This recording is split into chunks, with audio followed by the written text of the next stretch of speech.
And the sign of the true mu'min is that when he is given manifestations of Allah's beauty and grace and generosity, he gives thanks.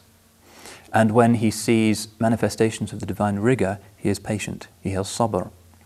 And if he is truly one of the khulafa of Allah subhanahu wa ta'ala, he has this virtue of ridaa, which is one of the highest of the prophetic virtues.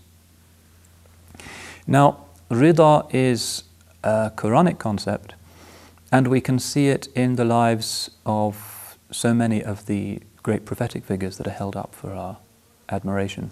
We see it, for instance, in the story of Sayyidina Yusuf alayhi salam, who has a life which is a kind of sequence of extraordinary catastrophes followed by amazing unexpected honourings, so that after being the favoured son of a prophet, he is cast into a pit in the desert and apparently has no hope whatsoever. But he has ridaa. He doesn't complain to Allah subhanahu wa ta'ala. He's taken to Egypt, hundreds of miles from his family in the desert, and he's sold into slavery. But he doesn't complain. He accepts Allah's will.